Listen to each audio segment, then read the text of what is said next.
दोस्तों, आज की यह वीडियो में आप सभी का स्वागत है। आज की वीडियो में ओशो रजनीश ने बताई गई ध्यान की विधि पर बात करेंगे। ओशो के मुताबिक ध्यान और प्रेम किया नहीं जा सकता, वो तो बस अनायास हो जाता है। आज के इस आधुनिक युग में निराशा और हताशा के सिवा कुछ हाथ नहीं लगता, इसीलिए इस दौर में सबकी पहली जरूरत है ध्यान। चिंता से मुक्ति और शांति पाने, अंतस को सकारात्मकता से भरने और भय दूर करने के लिए ध्यान एक कारगर साधन है। यह सरल भी है। ओशो के सूत्रों से आप इसे बेहतर जान पाएंगे, इस बारे में कोई संदेह नहीं कि ध्यान अनावश्यक चिंताएं और व्यवधान दूर करके शांति देता है और सकारात्मकता से भर देता है। यह रोगियों, रोग से उबर रहे लोगों और सामान्य व्यक्तियों सभी के लिए लाभदायक है। दिक्कत सिर्फ यही है कि ध्यान लगता नहीं है, या यूं कहें कि हमें ध्यान लगाने की विधि नहीं आती। ऐसे में ओशो मददगार हो सकते हैं। उन्होंने अपने कई प्रवचनों में ध्यान की बात की है। उन्होंने ध्यान की सहज विधियां भी बताई हैं, जिन्हें अपनाना हर किसी के लिए आसान होगा। ओशो कहते हैं कि ध्यान चेतना की विशुद्ध अवस्था है, जहां कोई विचार नहीं होते, कोई विषय नहीं होता। साधारणतया हमारी चेतना विचारों से, विषयों से, कामनाओं से आच्छादित रहती है, जैसे कि कोई दर्पण धूल से ढका हो। हमारा मन एक सतत प्रवाह है। विचार चल रहे हैं, कामनाएं चल रही हैं, पुरानी स्मृतियां सरक रही हैं, रात दिन एक अनवरत सिलसिला है। नींद में भी हमारा मन चलता रहता है, स्वप्न चलते रहते हैं।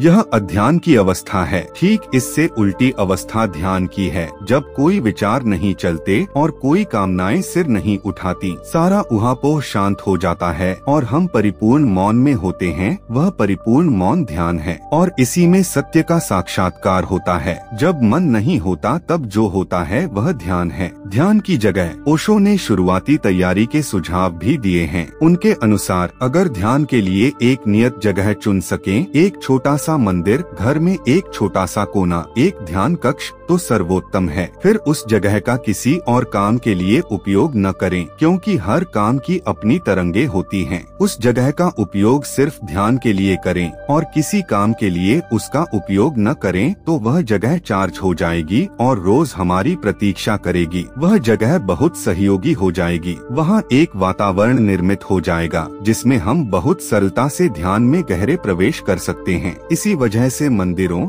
मस्जिदों, चर्चों का निर्माण हुआ था। कोई ऐसी जगह हो जिसका उपयोग सिर्फ ध्यान और प्रार्थना के लिए हो। मेरे मुताबिक अगर ध्यान के लिए एक नियत समय चुन सकें, तो वह भी बहुत उपयोगी होगा, क्योंकि हमारा शरीर, हमारा मन एक यंत्र है। अगर हम रोज एक नियत समय पर भोजन करते हैं, तो हमारा शरीर उस समय भोजन की मांग करने लगता है। हमारा मन भी एक यंत्र है। अगर हम एक नियत जगह पर, एक नियत समय पर रोज ध्यान करें, तो हमारे शरीर और मन में ध्यान के लिए भी एक प्रकार की भूख निर्मित हो जाती है। हर दिन उस समय पर शरीर और मन ध्यान में जाने की मांग करेंगे। शुरू में यह बहुत सहयोगी होगा, जब तक कि ध्यान हमारे लिए इतना सहज न हो जाए कि हम कहीं भी, किसी भी समय ध्यान में जा सकें। तब तक मन और शरीर की इन यांत्रिक व्यवस्थाओं का उपयोग करना चाहिए। इनसे एक वातावरण निर्मित होता है। कमरे में अंधेरा हो, अगरबत्ती, धूप बत्ती की खुशबू हो, एक ही लंबाई के व एक प्रकार के कपड़े के वस्त्र पहने,